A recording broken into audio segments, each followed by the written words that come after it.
o verdadeiro nascimento do thrash.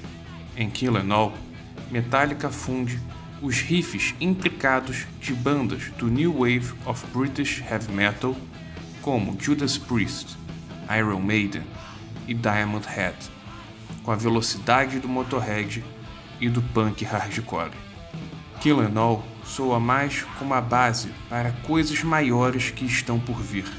Assustador, inspirador e absolutamente implacável. Kill 'Em All é puro poder destrutivo, executado com níveis de cair o queixo, de precisão científica.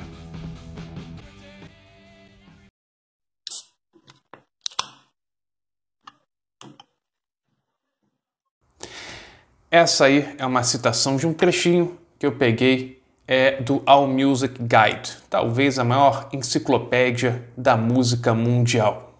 Eu peguei para celebrar os 40 anos do Kill 'Em All do Metallica.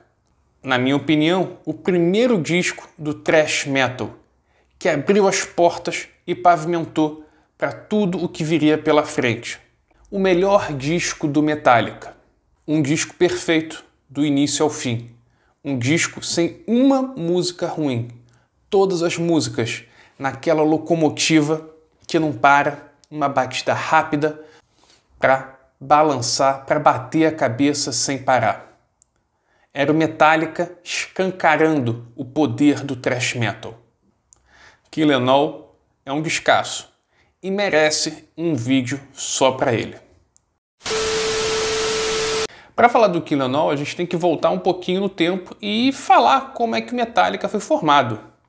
A banda foi formada em 1981 em Los Angeles por James Hetfield e Lars Ulrich, e eles se conheceram através de anúncios de jornal, numa época que não existia internet, não existia rede social. Lars Ulrich, que é dinamarquês, mas que tinha se mudado para os Estados Unidos um ano antes, em 1980.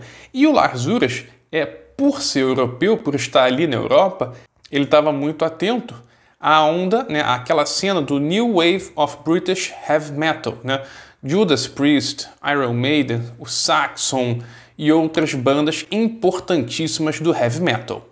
Ao final de 81, a Metal Blade Records decide fazer uma coletânea de bandas ali de heavy metal da área, daquela região.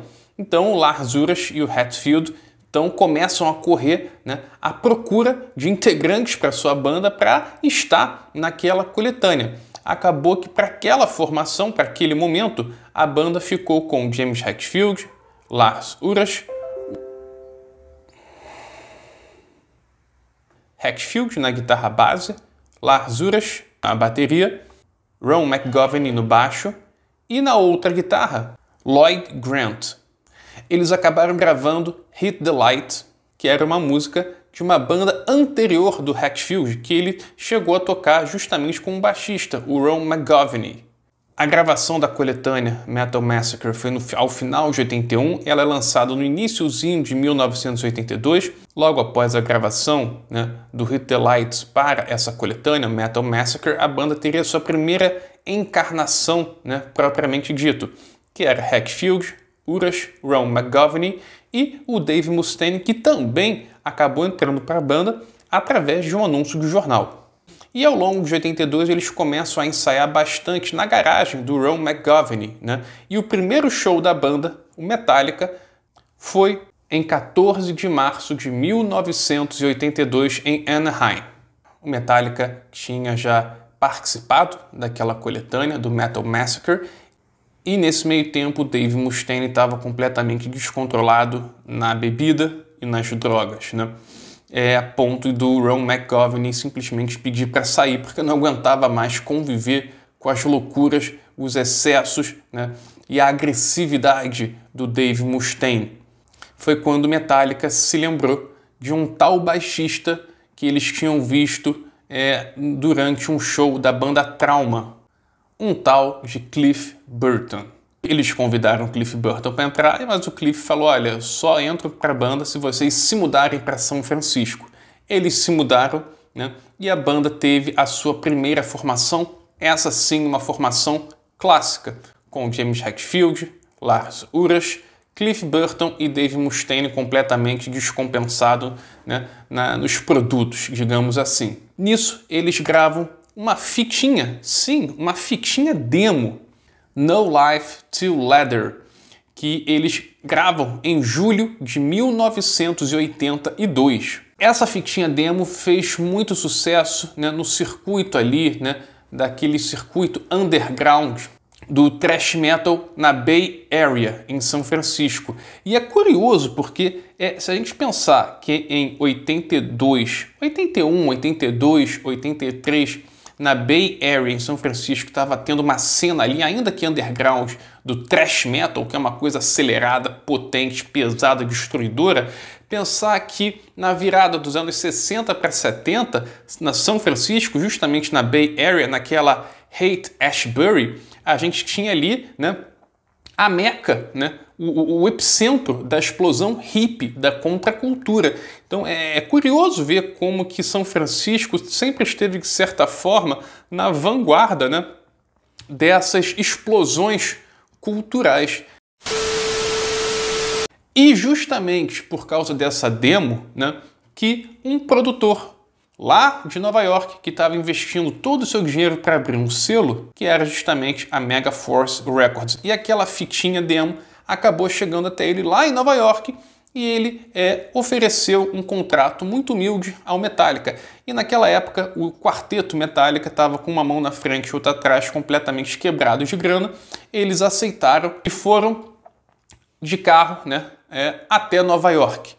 Só que, chegando em Nova York, o Dave Mustaine estava completamente sem freios.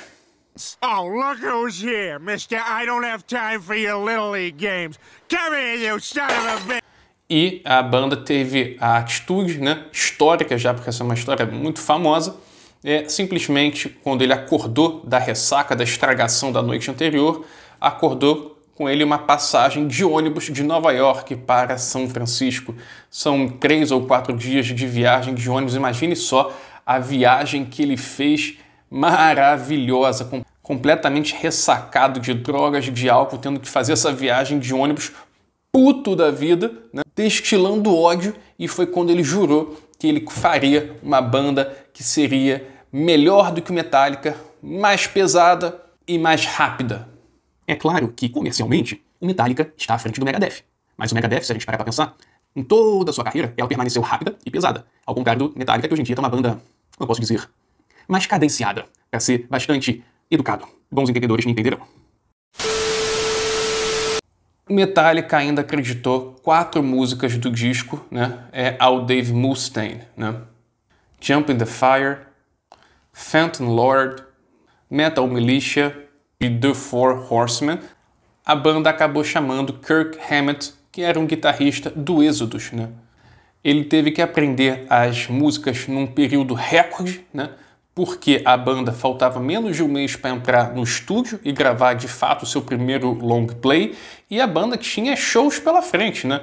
Então ele foi escutando o som, né, durante o voo, chegando em Nova York, ele foi tirando tudo muito rápido, e o John Zazula, ele queria que o Kirk Hammett replicasse, né, tocasse nota por nota o que o Dave Mustaine tocava. Só que o Kirk Hammett estava incomodado, ele queria dar o seu toque, a sua forma de interpretar aquelas músicas do Metallica. Então eles foram chegando num acordo, né? Começava como algo como mais próximo do Mustaine e ele ia, né, dando a sua interpretação ao longo dos solos. Fato é que ficou realmente muito bom, porque se a gente parar para pensar, aquela fitinha demo eram músicas do Metallica muito cruas, né? Com arranjos ainda um pouco pobres, né? Diferentes do que a gente conhece hoje. Acho sim que o Kirk Hammett estava correto em querer adicionar algo à cara dele, à forma dele no Kill 'Em All. Abre aspas para Kirk Hammett numa entrevista que ele deu em 2008. Quando mudei os solos, tudo funcionou e todos ficaram felizes. Você ficou feliz?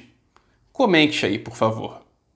E, nunca é demais lembrar, por favor, quem puder já se inscreva no canal e compartilhe esse vídeo, porque, segundo a minha mãe, o Boteco Rock é o melhor canal do blues rock do Brasil e do mundo.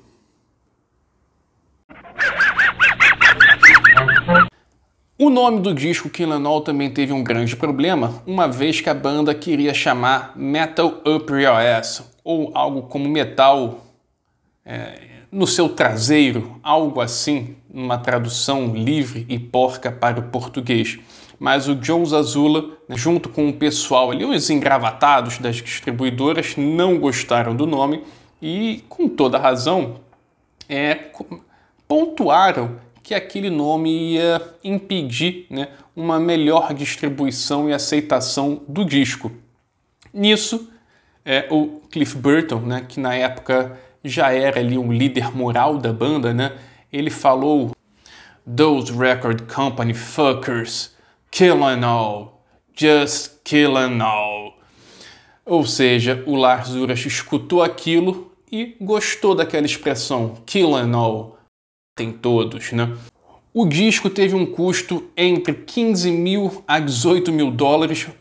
Eles teriam um retorno muito além do previsto, ou seja, foi uma ninharia para o que deu de retorno financeiro.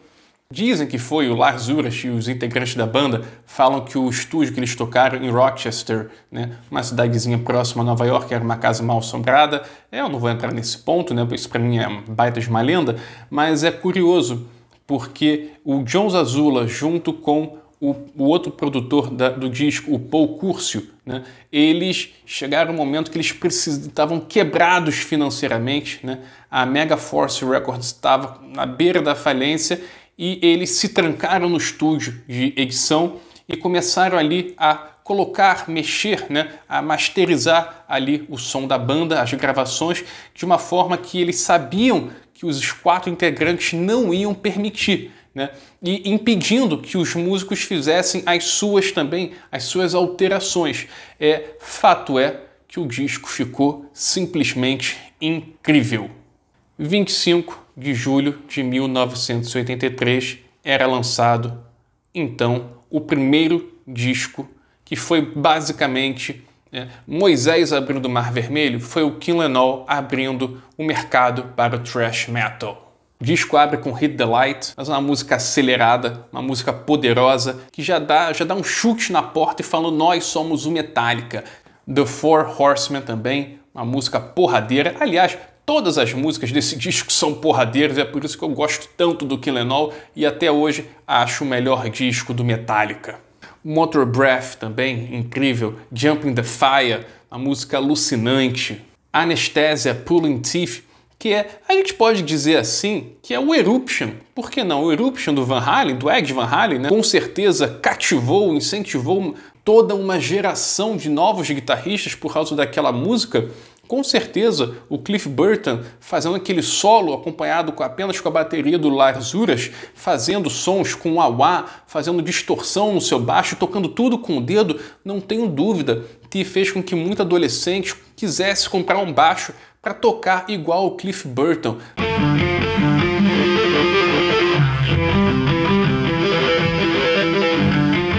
Whiplash, que foi o grande single desse disco, talvez o maior hino, junto com Seek and Destroy. É uma música que fica na tua cabeça, riffs fortes, refrão extremamente forte também. É uma porradeira, verdade é essa.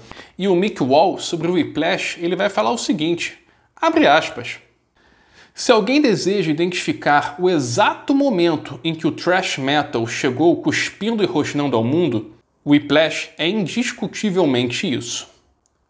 Não tem como discordar. O Whiplash talvez seja a maior exemplificação do que é o thrash metal."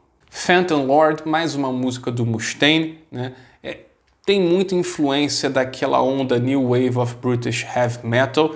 No Remorse também mantém a pegada. Seek and Destroy, se o Whiplash é o grande single, a grande música desse disco, com certeza Seek and Destroy é o segundo hino do Metallica, e essas duas músicas não tem como ter um show do Metallica sem ter Whiplash e Seek and Destroy. E fechando o disco, Metal Militia. Não me lembrava que essa música era fazia parte da abertura do Fúria MTV, apresentado pelo Gastão Moreira, da saudosa MTV. Sim, é verdade, a MTV já tocou rock. Tem discos que precisam de uma oxigenação enquanto o tempo vai passando. Esse não é o caso do Kill 'Em All. E fique claro, não é o meu disco favorito do thrash metal. Para mim, meu disco favorito continua sendo o Raining Blood do Slayer. Mas, sem Kill 'Em All, não teria nada daquilo que viria depois. Esse é o Kill 'Em All, que acaba de quarentar, mas continua jovem, continua renovado.